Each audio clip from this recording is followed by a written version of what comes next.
And welcome. You are tuned into the best in paranormal talk radio. This is Darkness Radio presents Holzer's Ghosts, the curious case of Bishop Pike. But Dave, I watched all 23 episodes of the Holzer Files. You guys never did a case called The Curious Case of Bishop Pike. You're right, we didn't. We also didn't go to Amityville, but that didn't stop me from doing an Amityville special. Why? Because I'm Dave Schrader, damn it, and when there's a topic I want to cover, even if I haven't gone there, we're going to cover it, and that's what we're doing tonight. I want to apologize to all of you watching the live stream. I'm having an allergic reaction to something. So I'm looking splotchy and red and crazy, and I apologize. Unshaven because my face is road rash underneath this junk. So I do apologize. Bear with us. Thankfully, our guest is much better looking, so direct your attention towards him. We've got some interesting stuff coming up I wanted to chat with you guys about. We're going to be doing, I think there's 2 or 3 episodes left from season 1 of the Holzer Files that we have yet to tackle on an episode of Holzer's Ghosts. And we do want to tackle that relatively soon. So we're going to do that, and I believe it starts next week. We'll be back, and we're going to be talking about, Grave Secrets, The Haunting of the Howard Dickinson House, Season 1, Episode 8. We'll be doing that. I also wanted to mention, hey, the autograph set kit is still available if you're interested. It's easy to obtain. Here's what you need to do. Just email me, dave@darknessradio.com for $20.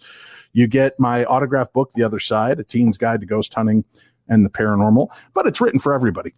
We've got the book, we've got the Darkness Radio decal, the autographed Holzer Files card, and I can personalize for it. If you're interested, just email me, dave@darknessradio.com. That's dave@darknessradio.com, and we will be happy to get those kits out to you. It's $20 plus, I think, $5 shipping and handling. You can also buy just the book or just the decal. Let me know. I'm also curious, guys, on every episode of the Holzer Files, I carried with me, which is strange because I'm not Catholic, I carried with me a blessed rosary. I have, I think, 20 of those rosaries because I got a different blessed rosary at every location to carry with me just in case. Like Elvis said, he had the Star of David, the crucifix, and other logos on. And they said, well, which one do you subscribe to? He said he just wants to cover all the bases. So when he has to get to heaven, he's ready for it. So I do have those, and I might make those available. If you're interested, let me know. Email me, dave@darknessradio.com, and I will sell you guys the 20 or so rosaries that I used on the episodes, one on each different episode. So if you are interested, email me, dave@darknessradio.com. Let's get started with tonight's case. This comes from the case files of Dr. Hans Holzer, The Psychic World of Bishop Pike.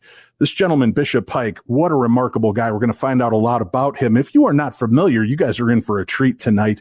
Hans Holzer was a very good friend of Bishop Pike's and wrote kind of what is considered to be the book about Bishop Pike's life, his death, and the strange aftermath of this case. But when I wanted to set forward and do this episode, there's not many of the original authors around, nobody that was available to talk to me about this. So again, I set out one of the best researchers I know. He is a fan of the paranormal, a researcher himself. And when I started talking to him about Bishop Pike, he knew who it was and was happy to dive in headlong to get into this. So I want to make sure I get all of the proper accolades in place. Ladies and gentlemen, joining us tonight, Mark Anthony, the psychic lawyer, psychic explorer, is a 4th-generation psychic medium who communicates with spirits. He's an Oxford-educated attorney licensed to practice law in Florida, Washington, D.C., and before the United States Supreme Court. The media dubbed him the Psychic Explorer because he travels to mystical locations in remote corners of the world to examine ancient mysteries and supernatural phenomena. Mark has appeared nationwide on TV and radio, including CBS TV's The Doctors, Gaia TV's Beyond Belief with George Norrie.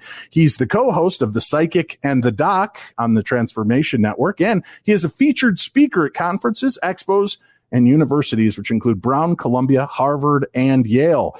Mark Anthony is a columnist for Best Holistic Life magazine and the best-selling author of Never Letting Go and Evidence of Eternity. His highly anticipated cutting-edge new book, The Afterlife Frequency, will be released this October 2021. Ladies and gentlemen, please help us welcome back one of our all-time favorite guests and one of yours, the one, the only Mark Anthony. Hello, Mark. Hey, Dave, thank you for having me on Darkness Radio. And I want to say to the Army of Darkness, thank you. You know, Dave, everywhere I go when I'm on tour and, before COVID, and I'm looking forward to going back, every single city from Miami to Seattle to Honolulu, somebody or a group of somebody's come up and say, we're part of the Army of Darkness. So awesome. You got a great fan base. They're awesome people. And I really thank you for having me back on the show. Well, not only are we having you back on the show, Mark, but I don't know if you heard a week or so ago, I announced that 2022 will be the return of Darkness Radio events. Oh, right. Yeah. Right. I know we became friends at the tail end of my run at Darkness Radio events. And I think you only made it to one or two, but we're rebooting. Can you believe it's going to be 10 years since the last Darkness Radio event? Well, you know what? It's, I'd like to say it seems like yesterday, but you and I have been so busy. It seems like a lot of yesterdays. But yeah, it's hard to believe it's been 10 years. But I think that's fantastic because let me tell you something. I speak at a lot of conferences and they're all great, but the Darkness Radio conferences have that special edge. So it's going to be a lot of fun. Well, that's because we all get high before the show. No, that's not true. We just have a lot of fun. So let's talk about this, Mark. Now, how familiar were you with Bishop Pike before I asked you to do a deep dive into this story? Well, it's really hard if you study theology, philosophy, and psychic phenomenon like I'd have my whole life, not to be aware of Bishop Pike. And I'll tell you, Dave, I mean, he's got to be one of the most interesting and controversial characters in theology, certainly in the 20th century, and even his influence exists to this day. There's still backlash. I mean, I even found articles written as recently as 2018 where they're still reviewing him. In fact, I think it was there was a Catholic newspaper that called him, they do an article called The Heretic of the Week. And they actually wrote an article about Bishop Pike as their heretic of the week. And so what he did and what he said lives long after his physical life. So, right. And, we could spend just an entire episode talking about the man's credentials. I mean, he graduated from several different colleges, University of Santa Clara, UCLA, University of Southern California, Yale University. He got a law degree, and not just a law degree, but a JSD, which is a fairly rare degree. It's the equivalent of a PhD in law, which focuses mostly on research. And then he even went to the Union Theological Seminary. So he started his education in 1930 and didn't get his last degree until 1951. So as a young man in the 50s, he had a lot of degrees. So he's a smart guy. I want to mention something just going forward, folks. We are going to be talking about a religious leader, and Bishop Pike is that. We're going to say a lot of different things tonight in regards to Bishop Pike and church.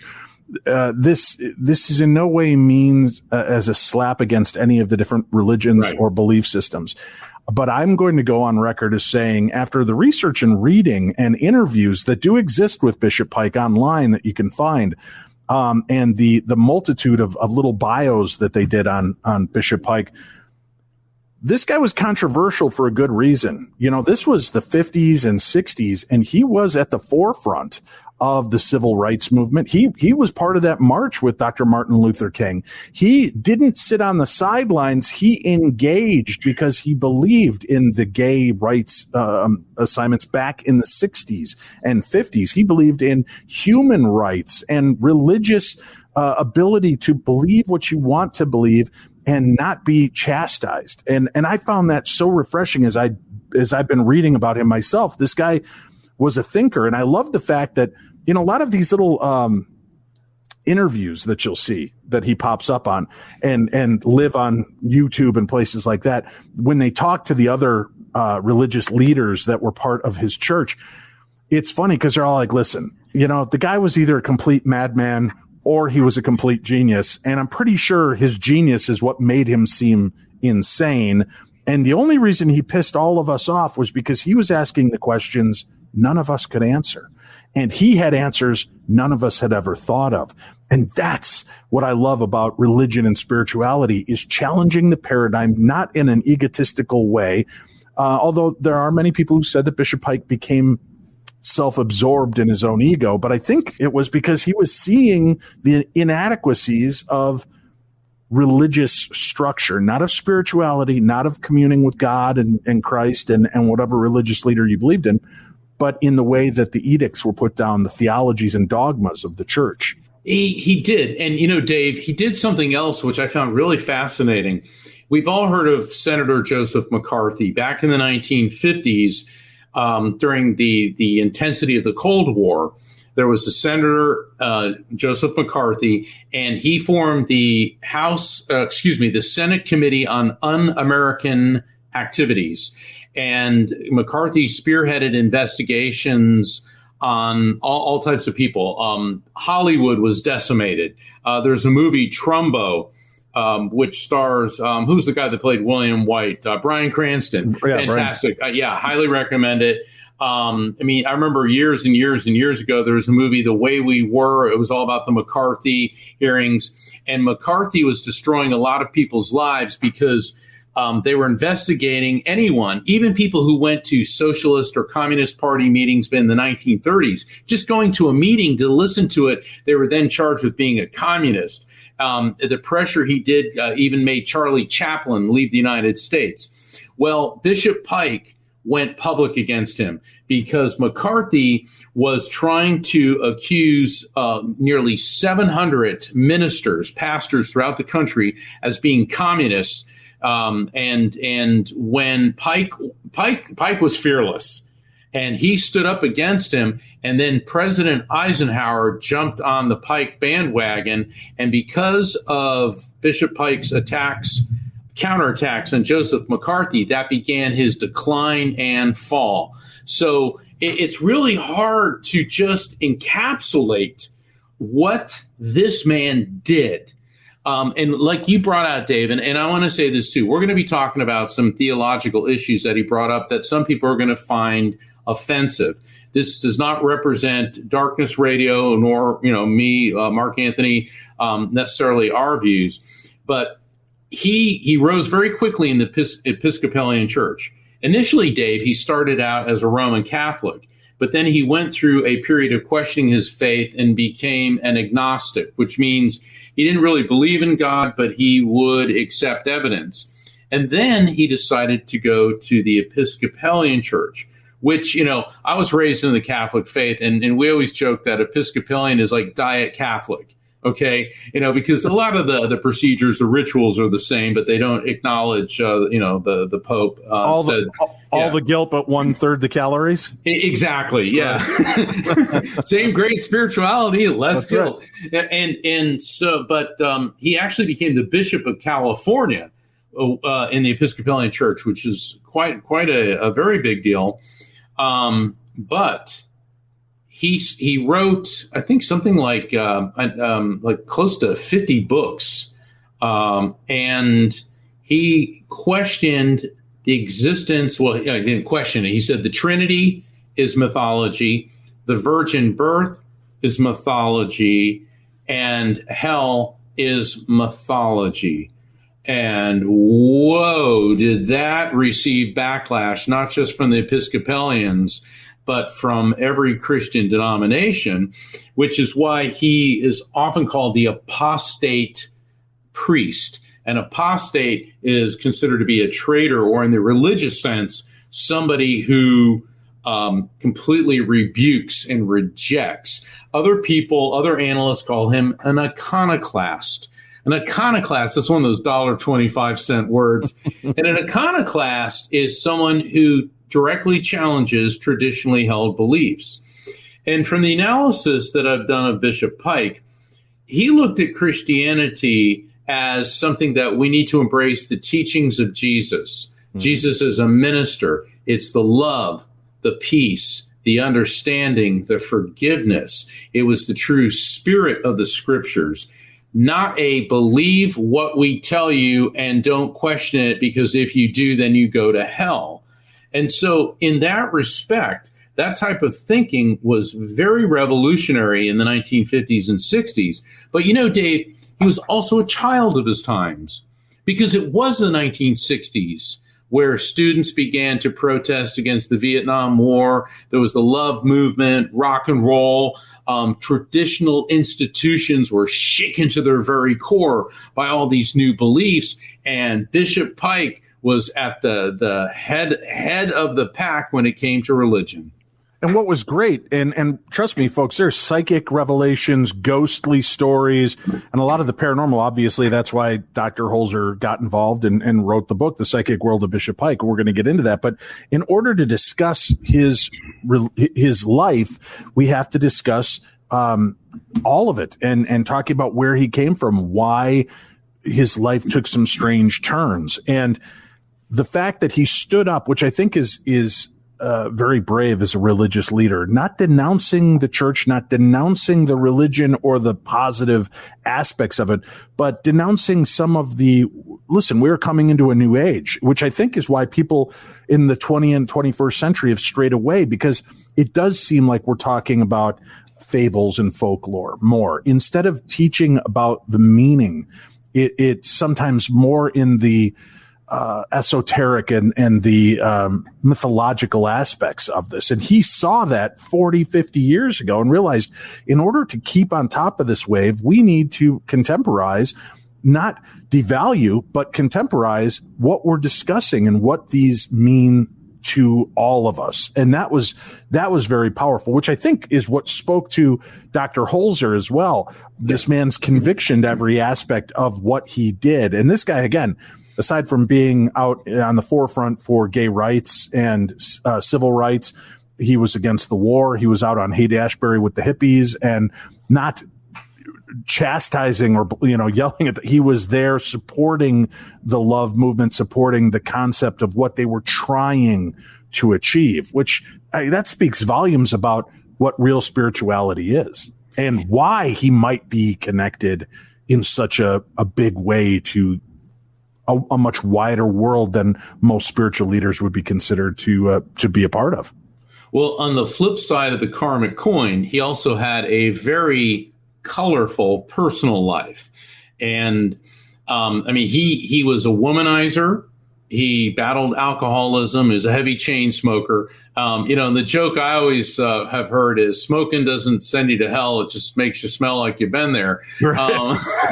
But he was married to Jane Alves in 1938, divorced her in 1941. 1942, married Esther Yanofsky, divorced her in 1965. But when he was married to Esther Yanofsky, he was living with his secretary, Mayan Hackett Berggren. And there's a lot of controversy what was going on there. Not only was he living with his secretary, but apparently she overdosed on sleeping pills in his apartment. And according to police reports, he moved her body down the hall to her room, destroyed evidence, lied to the police, and yet performed her eulogy at her memorial. So this was leaking out into the Episcopalian Church. And then in 1968, he married Diane Kennedy, who was one of his students. She was also 24 years younger than him. But the thing is, so he had this, very checkered personal life. And, come on, you can't always trash somebody for having difficult personal relationships. But the whole episode with Mayan Hackett Berggren was very suspicious. That didn't bode well with a lot of people. But, Dave, if he did have a soulmate in this life, it was Diane Kennedy. And Diane Kennedy is not only still alive, but she is an ordained priest in the Episcopalian religion, and she's active. So she's got to be in her late 70s or 80s by now. So she's still going, and she turned an organization into the Bishop Pike Foundation, which then merged with it was called the Love Foundation, and it still exists now. and it's for helping youth find themselves and their leadership abilities. So the good aspects of his life continue, but where things start getting mystical, and I know this is what you want to talk to, and for those of us, all right, certainly for people who watch the Holzer Files, for people who are fans of Darkness Radio, for people who are familiar with my work, when there is the death of a loved one, mm-hmm. and the devastation, and I know Dave knows this. I had the privilege and the honor of knowing your mom, Dave. I loved her. She was just awesome. I remember eating cherry pie with her at Estes Park. I bought this cherry pie. We're all sitting there eating cherry pie together. And, that's when I think your mom, I think of cherry pie and laughing and having a great time. And then when somebody you love dies, it's very devastating. And this happened to Bishop Pike. Even though he was already a very spiritual man, his son, his 20-year-old son, took a gun to his head. And it was in New York City.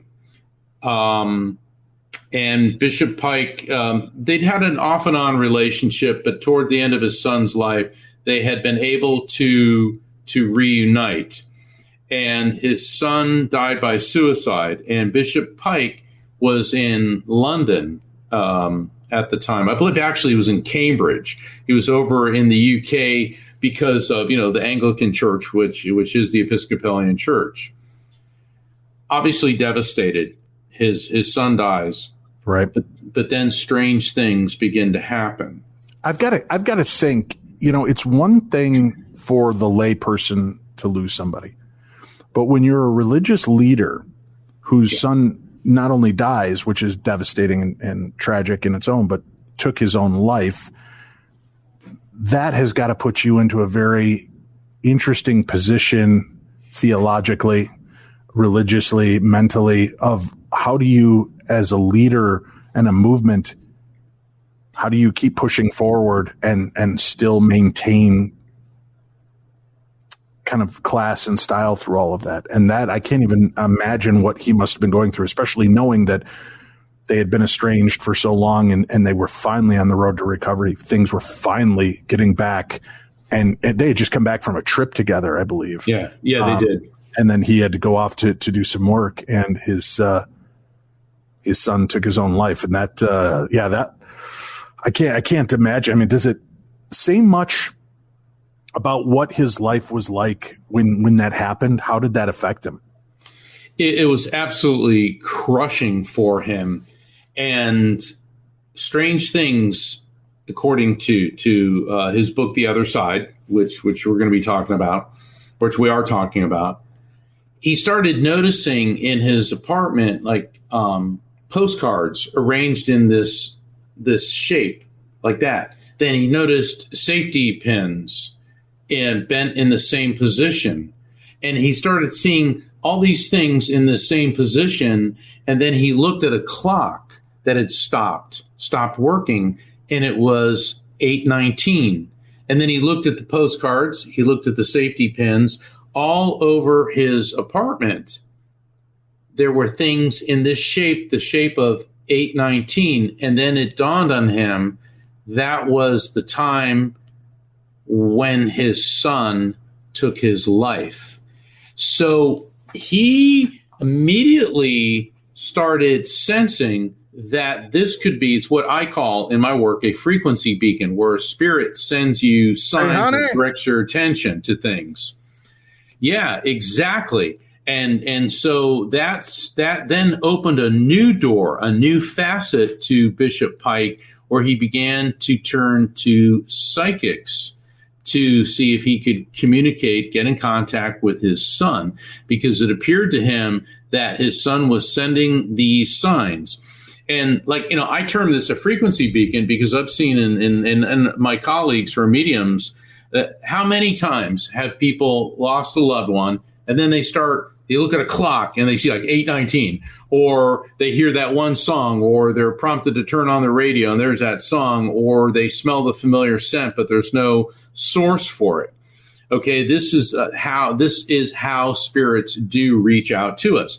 And so Bishop Pike was one of the first people to begin documenting this in a coherent and intelligent manner.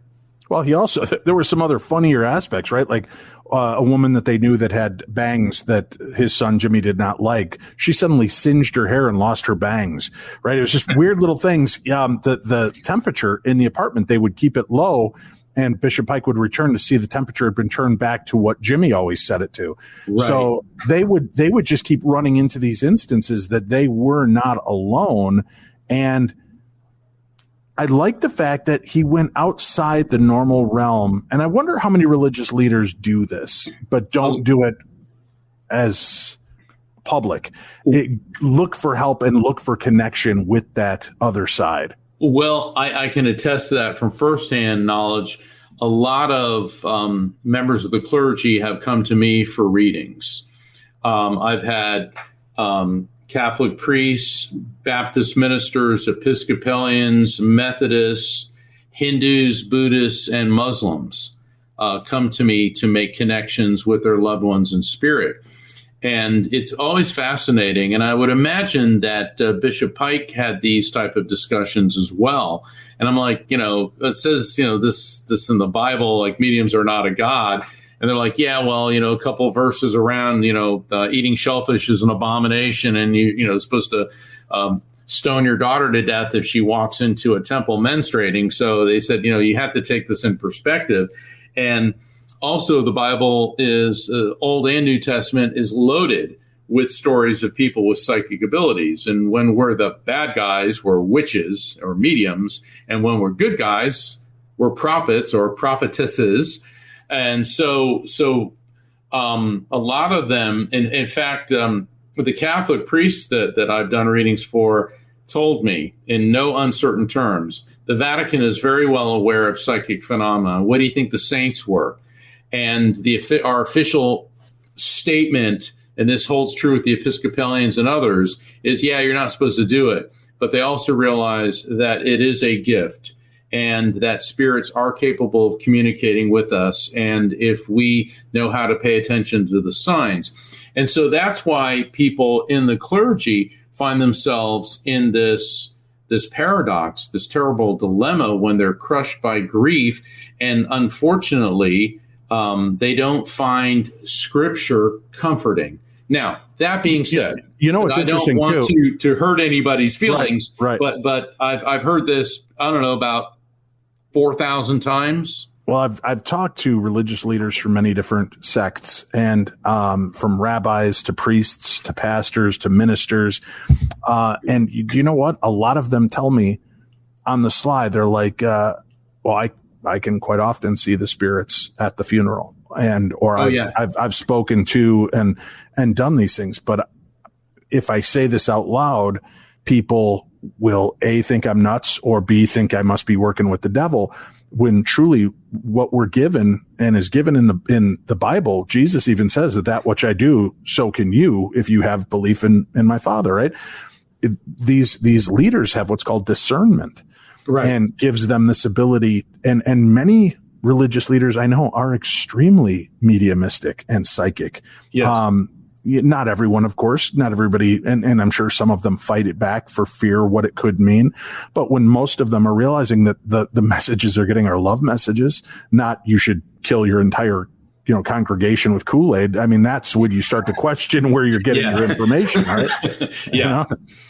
So yeah, absolutely. Yeah.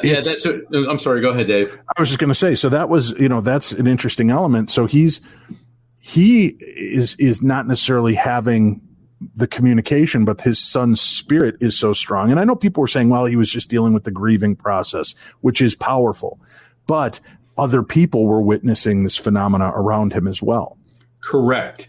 And, he started consulting with a number of mediums.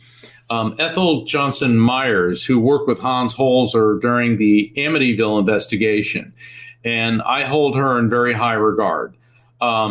Ina Twigg, she's a British medium. From what I understand, the connections that she made with him were very good, a lot of evidence, and also there was some and let's mention that Ina Twigg was really the first medium that he sought counsel with, and she made the communication with him the first time, which she gave a few elements that, it was somewhat generalized. He was right attuned to that some of it was generalized, but there were just enough little bits dropped that were specific to his son, that he knew she couldn't know this. And when he saw her the second time and she dug deeper and he wanted to understand his son's death more, she said it had something to do with his sense of person and maybe a femininity. Does this make sense? And Bishop Pike never talked openly about it, but it did make sense to him that his son might be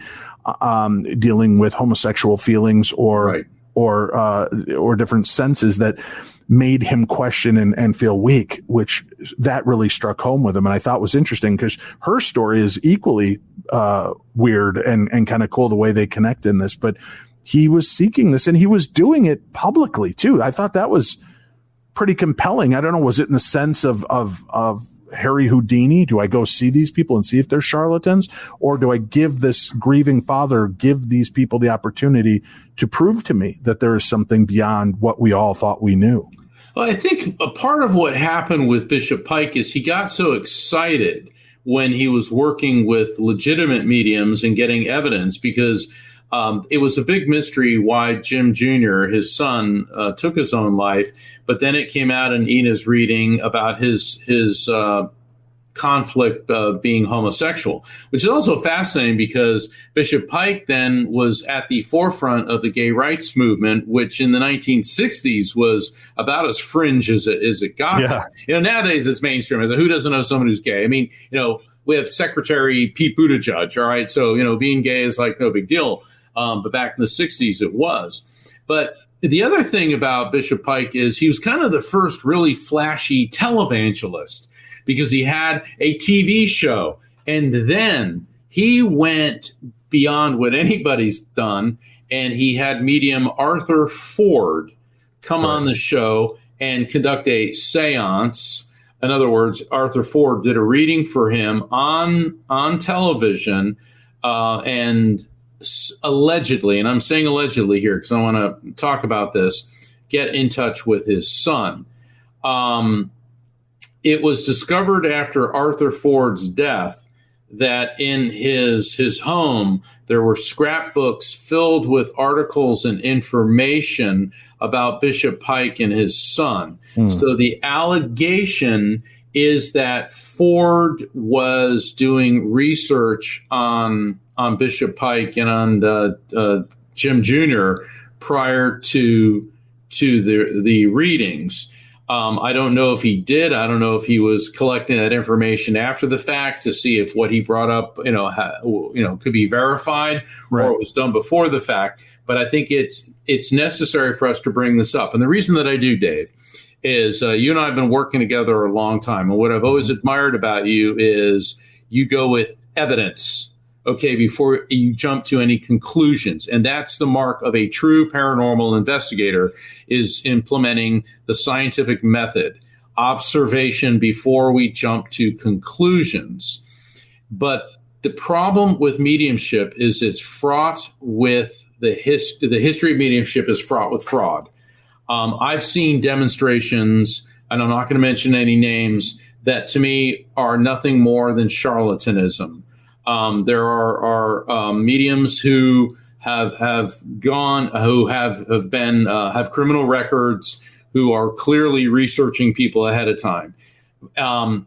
But there's always some bad apples in every barrel of apples. The mediums that Dave works with, the ones that I associate with, are the legitimate mediums. And this is a real phenomenon. Being able to communicate with spirits is part of the human experience. And Bishop Pike was the first major theological celebrity to go public with this. Let's take a break. We'll come back. We'll discuss more of the psychic world and curious case of Bishop Pike. This is Hans Holzer's book. You can find versions of paperback on online. As a matter of fact, if you go to darknessradio.com, click on the shop tab and go to our Amazon shop, I think I've got it listed there so you can find it. Hardcover copies are extremely rare, and you will pay a pretty penny, just to give you the heads up on that. Also, during the break, go check out Mark's website, and he has a brand new website, afterlifefrequency.com, and you can find more information about Mark, his readings, his work, his new book that's coming out, afterlifefrequency.com. So check that out. We'll be back. We've got more to discuss. You're tuned into the best in paranormal podcasting. I'm Dave Schrader, and this is Darkness Radio.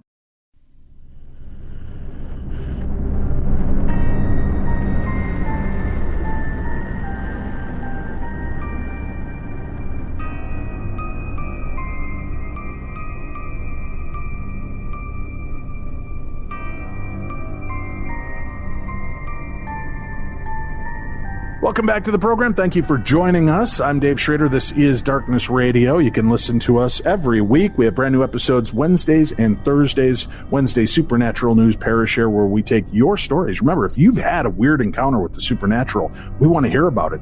Email them to me, dave@darknessradio.com.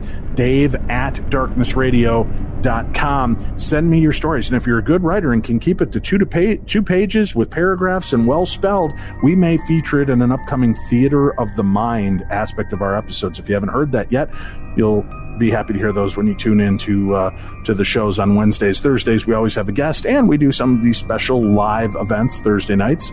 The podcast version of it is available on Fridays. So you can always tune into the best in paranormal podcasting. Just look for Darkness Radio, no matter how or where you listen to your favorite podcasts. As a matter of fact, you can always just ask Siri or Alexa.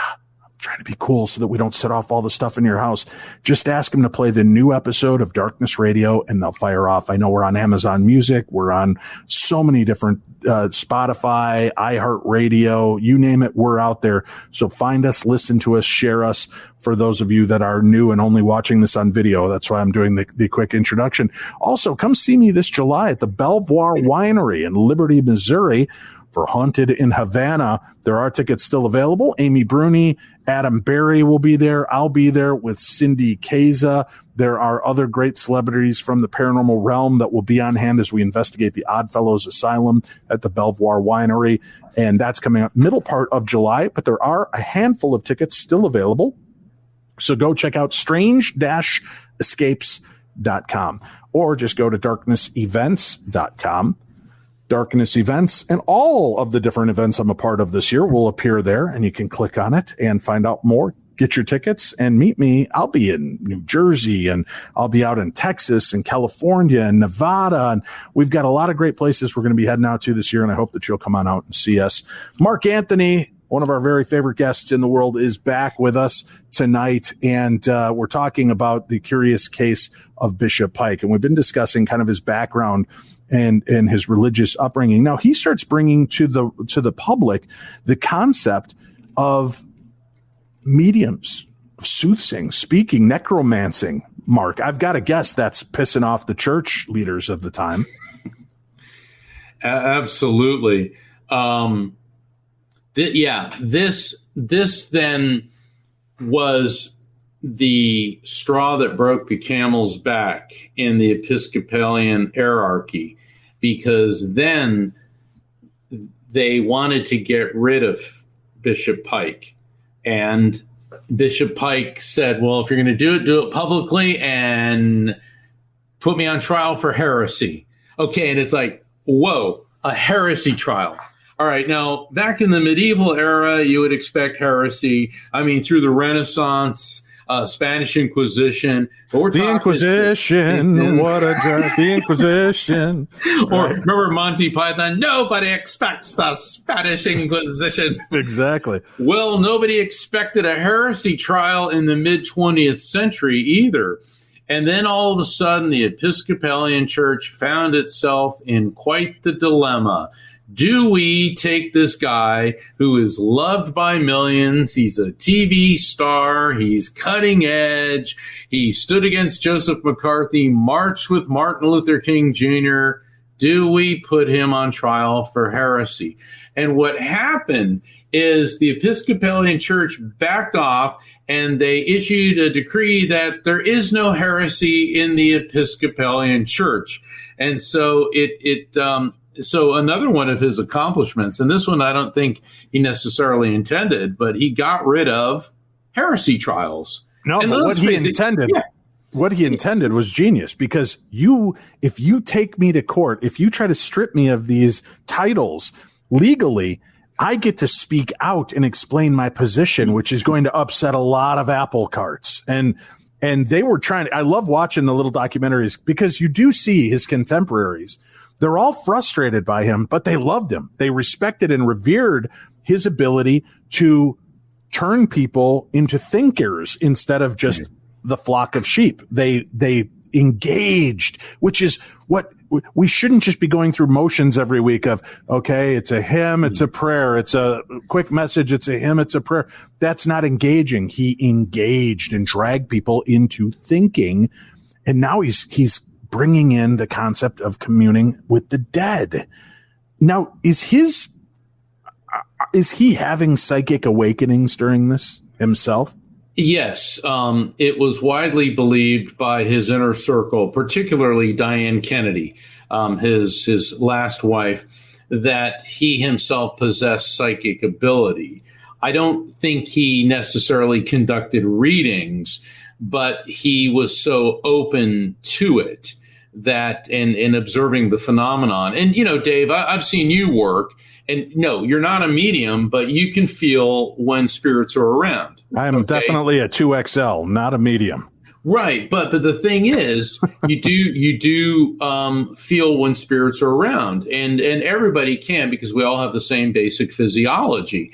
Some people are better at it than others. That's what I've always said. Some people are better athletes than others. Some people are better mathematicians than others. Some people are better psychics than others. It's just the way it works. And so he really, really dove into this phenomenon. And it's really a shame that he died when he did. And if we can, I do want to talk about his death, because... Oh, yeah, of course. We're going to get into that. We got to talk about that. Okay, so we have this guy who's done it all in the theological sense. He's had a president back him against Joseph McCarthy. He's been an apostate. Almost tried for heresy, rocked the Christian world to its very foundations, been through very difficult life, womanizing, a son who was probably gay, who took his own life, sadly. And then he decided, and throughout his career, he'd been to Israel several times, studying in Israel. And then he wanted to write a book about the historic Jesus. So you got to understand that while he questioned the so-called divinity of Jesus, he did not for one instance take away from Jesus as a great teacher and a mystic. In fact, I'm going to digress for a second, then we're going to come back to his passing. Time magazine in 1968 reviewed his book, The Other Side, the one that you have there, wherein it stated that shortly after the death of Bishop Pike's son, Jim, when Pike returned to Cambridge, strange paranormal experiences started happening. And they talk about the 8:19. Clocks in his apartment kept stopping at 8:19, the hour when James Jr. died in New York. Books and cards kept toppling over to an angle that matched the hands of a clock at 8:19. And then Pike contacted Enna Twigg, like you indicated, Dave. And during the reading, this is what came through. All right, so according to Bishop Pike, the spirit of his son came through and said, I am not in purgatory, but something like hell here, which I found very interesting. Then he said, Jesus was a seer, S-E-E-R, a seer. They talk about him, they meaning the other spirits, a mystic, a seer, that he is triumphant. But they don't talk about him as a savior, but as an example. So this comes through. Of course, he puts this in his book and begins to preach about this. But the Time Review went on to say that not all readers are likely to be convinced. They may ask why a bishop who has been so skeptical of received Christian tradition should be so readily to accept the assurances of assorted spiritualists that there are cats in the afterlife and that husbands and wives will experience a new kind of non-sexual spiritual relationship. As for the dead Jim, he appears in the book to be so vague and formless as to seem nothing more than a loving father's wish fulfillment. Now, I can see why somebody who doesn't believe in mediumship or spirituality would say that, but it is also very apparent to me that this person has no understanding of what it is like to engage in spirit communication. Well, let me say one thing. As a father, if one of my children died, the message, hey, I'm not really in purgatory, it's a lot like hell, is not the message I want to hear either. So to say that this is spoon feeding a grieving father what he wants to hear, that's not what you want to hear. No. But he gave concepts of what life and death really are, what it means. And none of it was blasphemy, unless, of course, you're part of a larger church organization who looks down upon all of that. But the fact that he's coming forward and being that honest and giving the concept that, and again, it's up to whichever theological debate you believe. A lot of us go through a cleansing and healing process after death, that we have to go through healing. We have to face the things that we've done.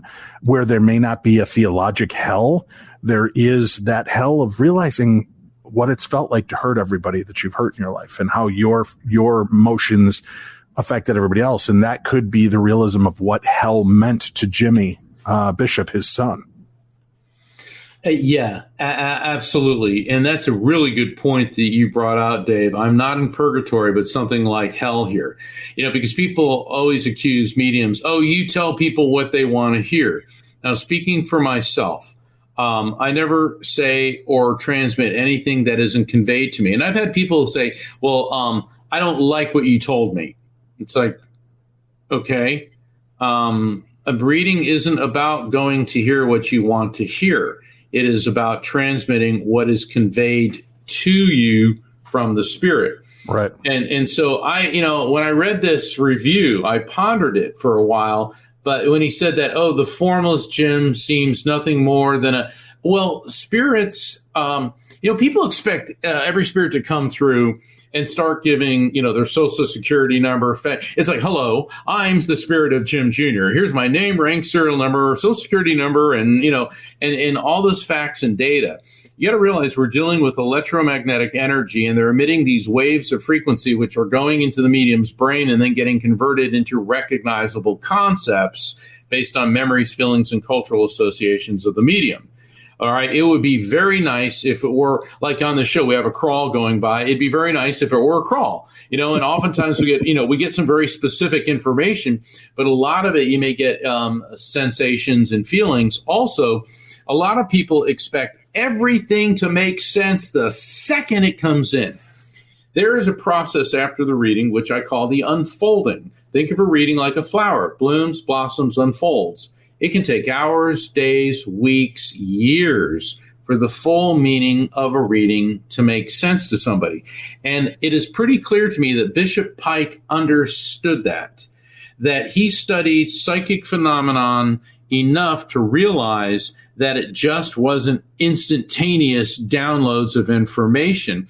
Because a statement like, I am not in purgatory, but something like hell here, does that mean the archetypal hell with the fire and brimstone and the jerk with the pitchfork sticking in the wazoo? Or could that mean I'm on a different frequency because than people that led a less volatile life? Right. There's a lot there.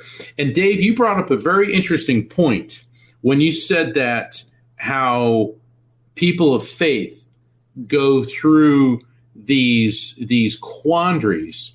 Mother Teresa. Now, when you think of Mother Teresa, you're going to think of a more spiritual, pious person. She went through years of doubting the existence of God.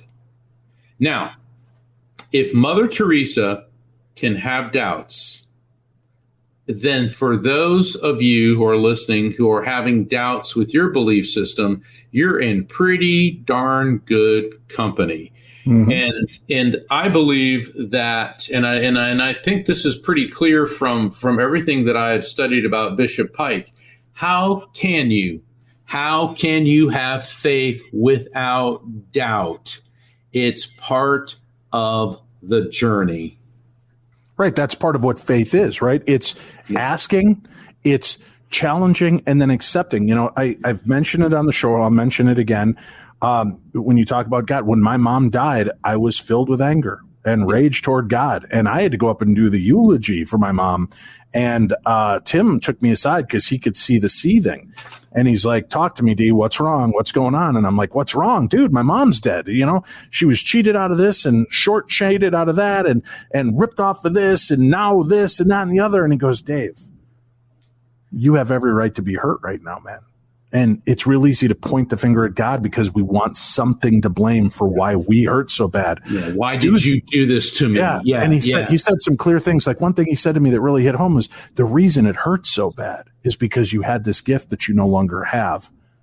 And that gift was given to you by God. Your mom was your gift. And she was your biggest supporter. She was your friend. She meant the world to you. He goes, but dude, look at how you're looking at things. And I could see that in reading Bishop Pike's book and Hans Holzer's book about Bishop Pike. It was taking my complaints about, hey, my mom finally retired and she was going to go travel with my dad and get to see the world. And he said, Dave, your mom traveled her whole life with your dad. She met the man of her dreams. She traveled the world with your father. She worked in a job she loved doing.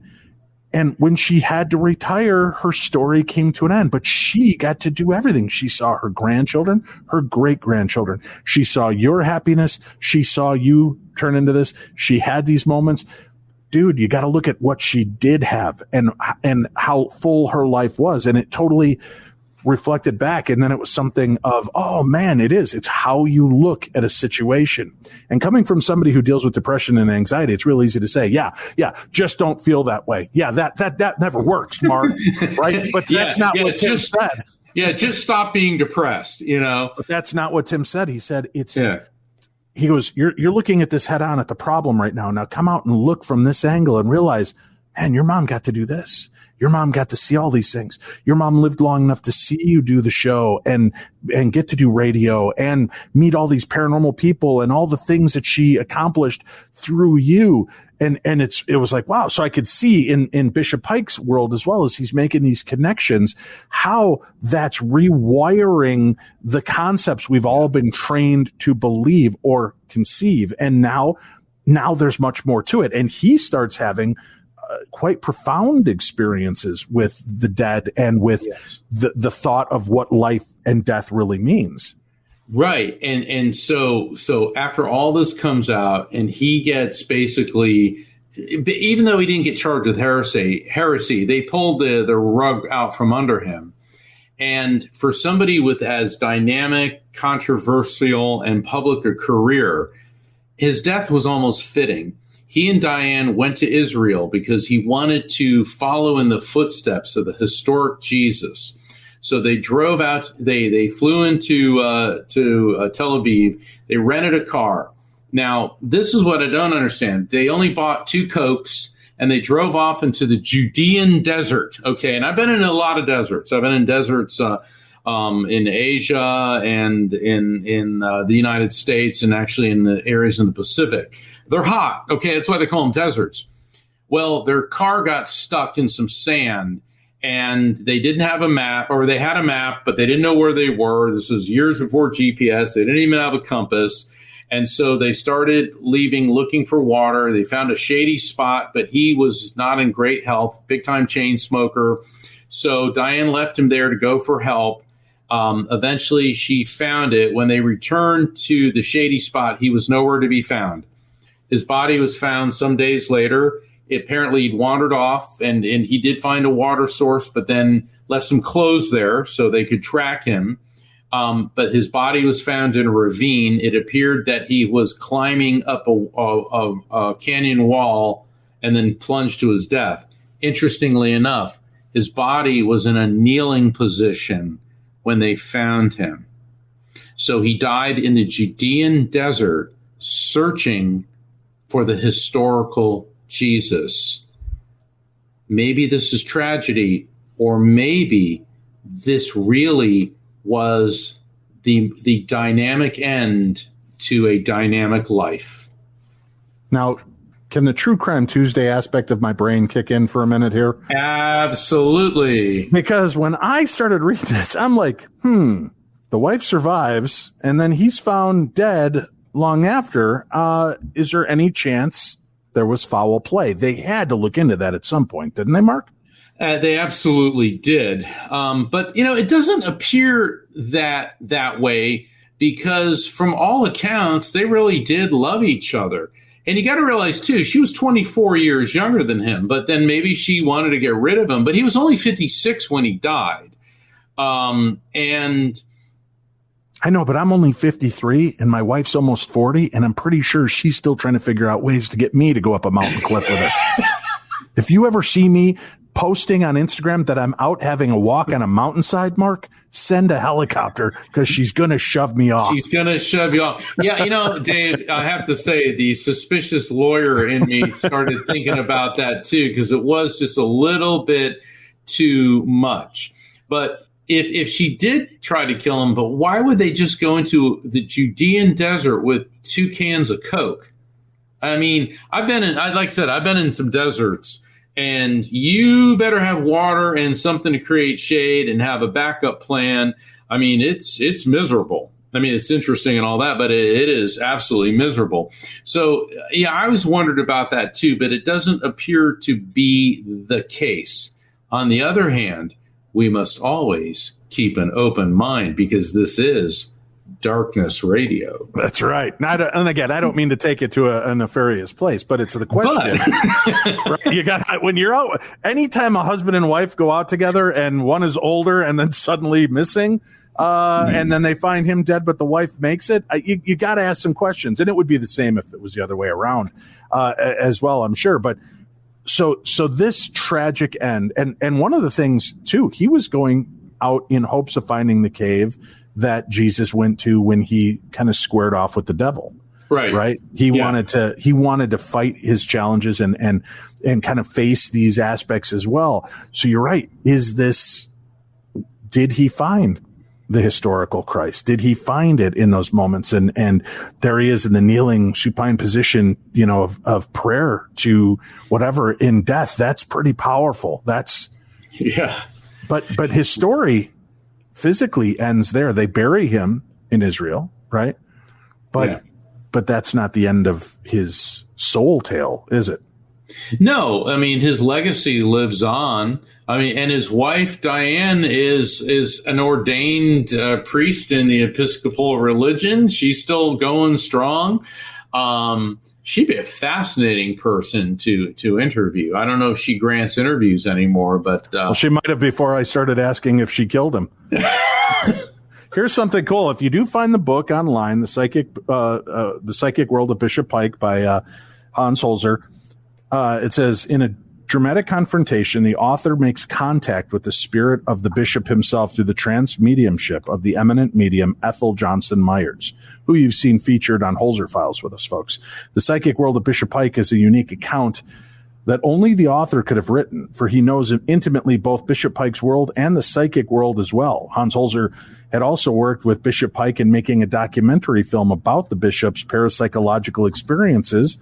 And, it was pretty interesting that they do come through, and that she finds a way to communicate, or I should say he finds a way to communicate through this medium and goes through Ethel and again gives some pretty compelling communication to Dr. Holzer, which is outlined in the book, and others enough to make them believe that they truly did come into contact with Bishop Pike, and that they too get some answers to what the other side is all about.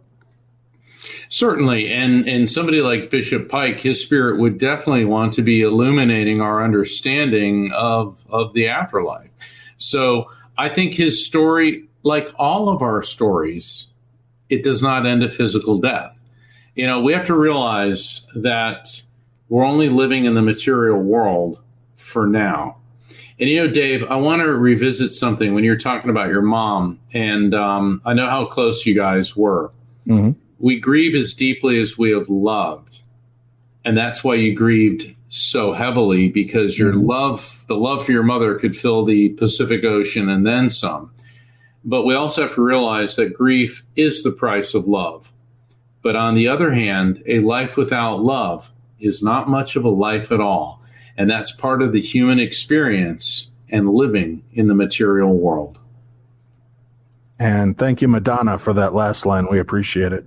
Actually, I got it from George Harrison. And George Harrison actually managed Madonna for a period, and he produced that movie that she was in with Sean Penn. But where George Harrison got the term living in the material world comes from Hinduism, right? Which I've been studying since actually I was a child. You just stick with that, Mark. We all know that on that other wall over there, you've got Madonna's like a prayer poster hanging up still. You can't fool me. You know what, though? What's Madonna? She's like 62 now. She looks awesome. I mean, it's like, you go, Madonna. Let me see. We've got a couple questions here. Libby asks, how can phenomena be researched using scientific methods? How do you create a control baseline and then test situations that are comparable to prove it? That's part of the big problem, Libby, when you have people like Houdini and the amazing James Randi Foundation, who are doing the $1 Million Challenge. They would set forth parameters that were hard to mark. How do you prove a ghost exists in my house doing it in a lab? And the parameters they set always took it from the location where the ability was strongest and wanted to replicate it in a situation where we know science has proven with the slit test that they could shoot these particles and the particles will act in an erratic way until you look at them, and then they go through the slits how they're supposed to. And then when you stop, they start jumbling up again. So when you put somebody into that position, and I'm not making excuses for mediums and paranormalists, because you want to see it, but I would love to see them come to a location and be in there. But then again, you do these, Libby, Peter Popoff, the religious leader, is still very, very popular, even though James Randi busted him and showed how he was doing the faith healing and that he had an earbud. Somebody was feeding him information on all these people. But belief and want and desire sometimes outweigh logic, and they'll surpass that. But there are methodologies, and over in Europe, and I know Mark has studied over there as well, they take parapsychology much more seriously, and they do run through stringent tests.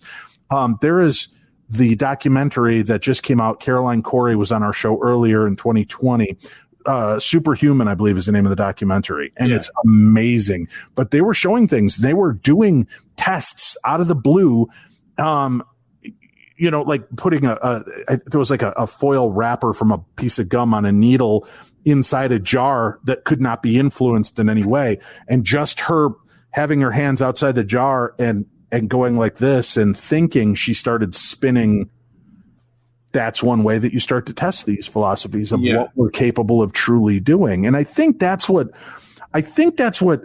Bishop Pike was really discussing in a lot of his experiences, was that let's not close our minds to the possibilities. And now, if you guys haven't been paying attention, the current popes, the last two popes, have both come out and said, the world is a much bigger place. The universe is a much bigger place than we've ever thought it was before. Sure. It's okay to believe in life on other planets, and there's magic all around us, right? There are miracles that take place every day if you watch for them. And replicating them may not always be the easiest, but it's challenging, and that's what we need to do. That's what I think excites us, and why there are so many people this late at night on a Thursday watching an interview between Dave and Mark, because let's shake up a paradigm. Let's try to see what else there could be. What are the new possibilities that we can examine? We also have to realize that even if there is not currently a test, the technology to verify this doesn't mean that it cannot be developed. And I've been in, I've seen Dr. Gary Schwartz's soul phone. And let me tell you something, the technology to communicate and to prove the existence of spirits is on its way. So, because people say that, well, there's no way to prove this. There's no scientific method. It's like, well, maybe not now. I mean, and one of the analogies I always like to use is what was the cause of disease before the invention of the microscope?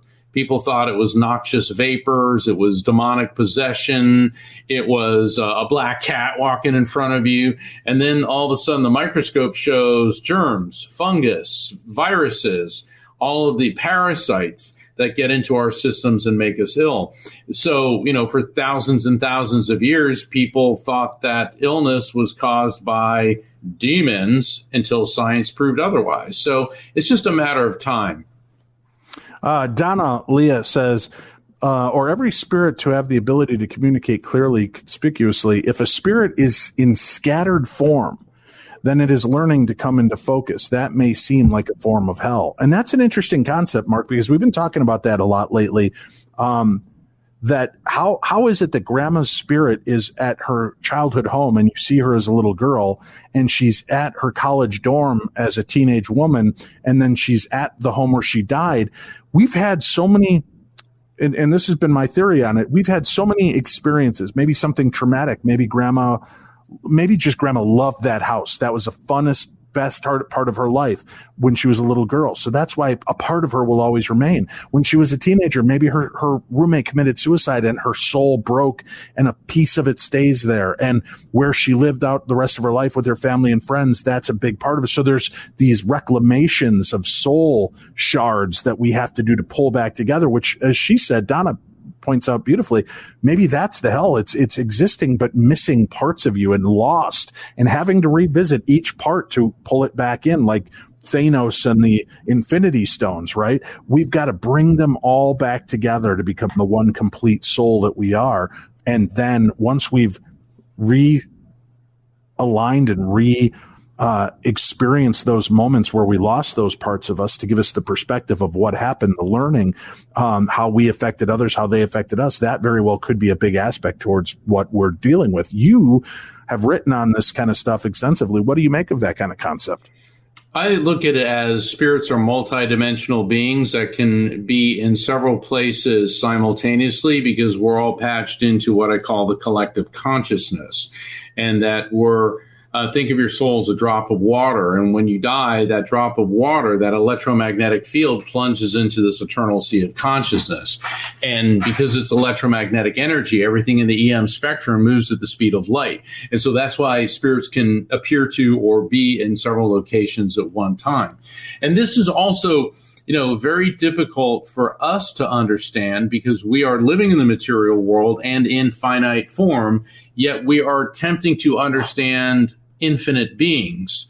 So, we can do the best we can with our limited and restricted perceptive abilities. And, this isn't some woohoo thing. If you talk to, myself included, being an NDEer, but near-death experiences, how people talk about the perception is not only veridical, but like 360 degrees. Like right now, you and I see in a linear fashion through our eyes, whereas a spirit perceives in a spherical manner. Real quickly for folks, Mark, I thought you might find this interesting. We began doing prayer and healing requests on Darkness Radio back in the day. And we would, post it on our MySpace page and such, and do these things. And this next person who's popping up a question, Cheryl, was one of those people. We got a message from one of her teammates. They're like, hey, I don't know that I believe in all this prayer and healing stuff, but Cheryl collapsed. I think it was on New Year's Eve. Cheryl, correct me if I'm wrong. She collapsed and had an asthma attack, and they're about to perform last rites. Can you put out healing and prayer request? And we put out one and had hundreds and eventually thousands of people from all around the world weighing in and saying prayers and sending healing and energy and just positivity to a woman who was not aware that this was coming. So when you say, what is the true power of prayer? Well, if you believe in a curse, it happens. If you believe in prayer, it happens. Cheryl as I recall, was up and awake the next day, out of the hospital within a day or two. And as a lifelong asthmatic, she has not had to do much with her puffer and has had a pretty powerful rebirth, if you will, after that moment. So that's living testament right there to the power of people coming together for good. Cheryl asks, don't they say that spirits come in different ways than ghosts? Is it true that ghosts are memories imprinted in the area of high emotion and spirits are people that are trying to communicate? Yeah, I agree with that. There's 3 schools of haunting. And one of them is that it's actually a ghost is a residual energy echo because matter retains vibration. So your question already answers itself. Ghosts are memories imprinted. That's what I call residual energy echoes. So let's say there's a murder somewhere. That vibration stays there, but encountering that ghost is no more a sentient, conscious spirit then your reflection in a mirror is you. So I do agree with that. All right. And thank you very much. And Cheryl, it's always been a pleasure. I'm glad that you're still with us on this side and that the prayers came through for you. Here she says right here, you're right. The next day I awakened and I haven't had an attack since. That was 15 years ago, Mark. Awesome. Well, Cheryl, I'm glad you're here and we look forward to you coming back. And, that'll cost you $22,565 now that we can bill you for it, now that we know you've survived it. The darkness bill is on the way. Just go ahead and use your supernatural visa to be a part of that. Let's see here. Trying to look. If you have questions, feel free to throw them in there. If I've missed them already, I will try to get them back out. Lena says that she truly believes in prayer and intentions. Very powerful. And that's why, in prayer for the soul, I always feel, I do that at every location, hoping that if there is a spirit lost there, that the light will open, the spirit will find its way and that they'll move on. But putting forth that energy, I can tell you this, watching people come together in positivity and in good has created unbelievable miracles in the lives of myself and so many other people. Watching people build hatred and rage does nothing ever to make things better. Hatred is like drinking poison and then waiting for the other person to die. You got it. That's not how it works. And so you guys got to let that go to move on. Let's see here. Now with this, hold on. I know I had one more comment in here I wanted to get to. Sammy says a memory also holds energy. Perhaps the age you were in that memory affects how the energy manifests itself in a haunting. That's interesting. Yeah. Good theory on that one. I like it. That's a good one, Sammy. Thank you very much. So, when you do a deeper dive into Bishop Pike like this, and again, here's the picture of Hans Holzer with Bishop Pike. When you do a deeper dive into this and you find somebody like this who is so forward thinking, even back in the 60s, Mark, and what does that say to you today in the 21st century about what we're really capable of? Oh, the possibilities are endless. What I love about Bishop Pike, it was very clear that he was a genius and he was disliked in the Episcopalian Church. There was a lot of jealousy there too. He got all the attention. He wrote the controversial books. He had the TV show. And just because people are members of the clergy doesn't mean they're not backstabbing, manipulative, and hateful. And that's one of the hardest things that he was able to had a hard time comprehending was how spiteful his fellow members of the clergy were. But despite that his thirst for knowledge and the quest for understanding, what it says to us in the 21st century is that the quest is continuing. Our technology is better now. Also, mediumship has come out of the fringe element and is being discussed openly. And I think that that's really positive. When he said things, about James Randi, he created, what do they call it in Star Trek? The Kobayashi Maru, his $1 million challenge. I had some mathematicians analyze it, and they said it's impossible to win this because he was judge, jury, and executioner. Okay, so no matter what evidence or whatever you presented, he was the one that decided, no, you don't get the $1 million. It's kind of like the Greek myth of Tantalus, he's in Hades. He tries to reach for the food and it gets too high, or tries to drink the water and it vanishes. No matter what, you're never going to be satisfied there. So there's always going to be people like that. I never, what he did with Peter Popoff, though, Popoff definitely deserved it. First off, he was not a psychic. He was a phony religious fanatic, and his wife was backstage broadcasting to him. He had an earpiece in, and one of Randy's people, they started scanning the lower bands of AM radio, and they caught it. And she'd be like, lady in the third row, fifth from the left. She had a tumor, because people had to fill out a questionnaire before they go in about all their ailments and things. They give it to his wife. Then she's backstage transmitting it to him. So if you ever go see a medium or an evangelist and they make you fill out a questionnaire about what's wrong with you, and then all of a sudden the guy, that's when you take this very skeptically. Agreed. The very curious case of Bishop Pike. I recommend getting the book. Go online, watch some of the videos. They're pretty compelling, and I think there's even just one of him talking for about an hour and a half about these concepts and beliefs and challenging the church paradigm. Again, never in a disrespectful manner, but wanting us to stop following blindly.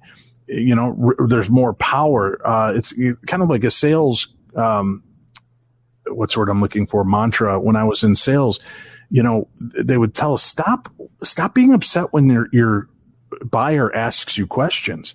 The best buyer is an informed buyer. The ones that just buy blindly end up coming back later mad at you because they didn't, it didn't do everything that they thought it could, or they had misconceptions.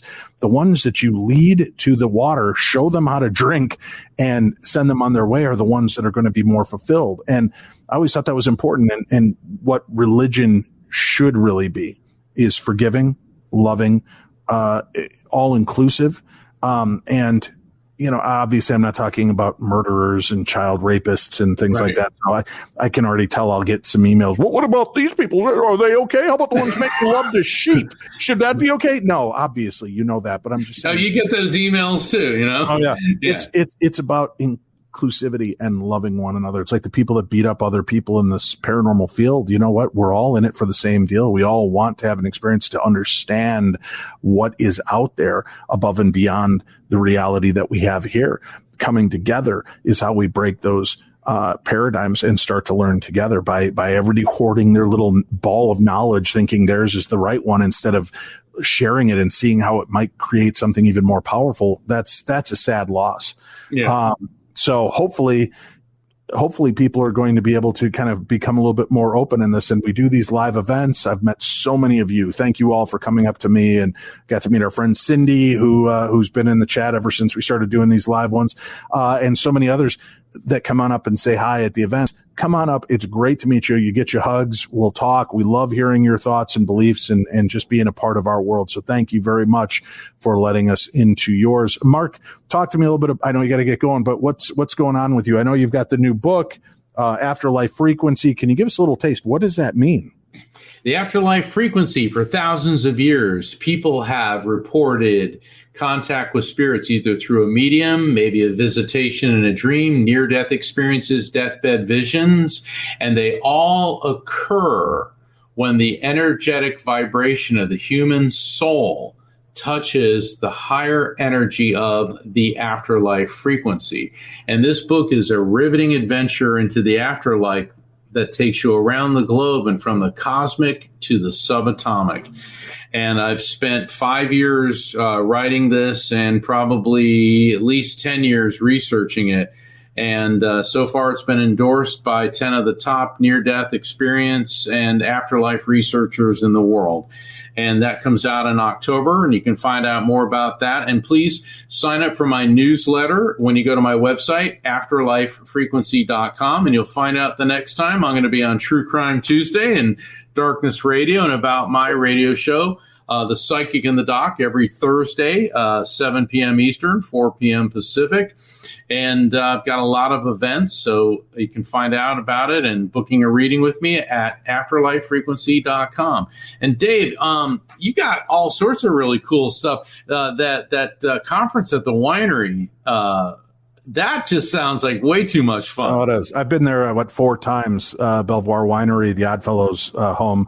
It's a crazy place filled with a lot of weird activity. We had some really cool, profound, holy beep moments at that winery, and I'm looking forward to getting back there and having some experiences again. But Mark, it's always great catching up with you. Tell people about your podcast so people know a little bit about what the Psychic and the Doc is. Yeah, the Psychic and the Doc. It's not just them thinking you're sitting on the dock of the bay, just a medium watching the tide roll away. My co-host is Dr. Pat Basili, and she founded the Transformation Network about, 15, 16 years ago. She's the host of the award-winning The Dr. Pat Show. It's about 40 or more shows on Transformation Network. And the Psychic and the Doc, all subjects are on the table. No topic is taboo. We have fascinating guests. We're going to have Colonel Dr. John Alexander on July 1st for World UFO Day. He used to be head of the U.S. military's UFO project.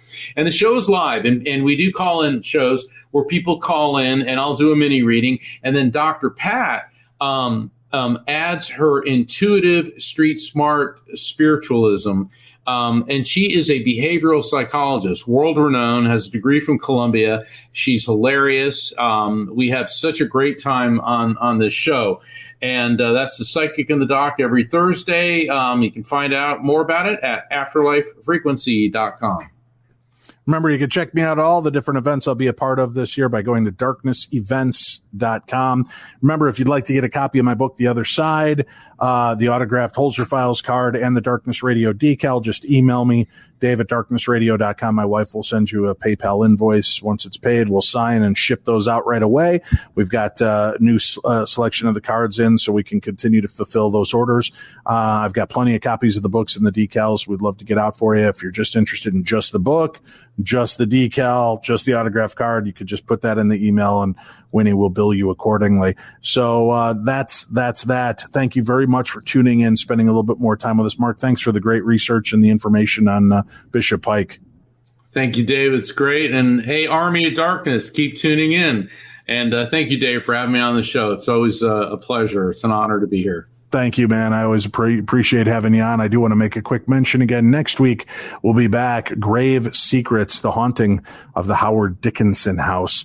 That was a crazy ass story. And that's the one where Shane goes all kind of Michael Myers on me in that one. So you guys want the backstory, make sure you tune in and be a part of the program with us next week. We'll be back live Thursday evening. We'll continue doing other Holzer's ghosts like this, cases that we didn't cover, some of the more interesting, compelling parts of his life and investigations. And we've got some other great guests and other topics, a couple more round tables coming up we're going to do as well, where I've got some UFO, Bigfoot, medium, ghost guests that'll all be on together, and we'll be taking your questions and just having a nice conversation. So make sure you keep tuning in for that. Here on YouTube, folks, subscribe. It's free. Hit the little bell so that you never miss any of the new content that we put out. And feel free to make comments below, and I will do my best to answer any questions there. You can also email me if you've had a strange experience with the supernatural, whether it's funny, scary, heartwarming, weird. I want to know about them, and whether it's ghosts, UFOs, Bigfoot, psychic phenomena, being felt up by a ghost, whatever weird experience you've had, I want to know about it. Dave@darknessradio.com. We'll share it on an upcoming episode. That's it for this week. Stay safe, be kind to one another, and we will see you again soon right here on the Darkness on the Edge of Town.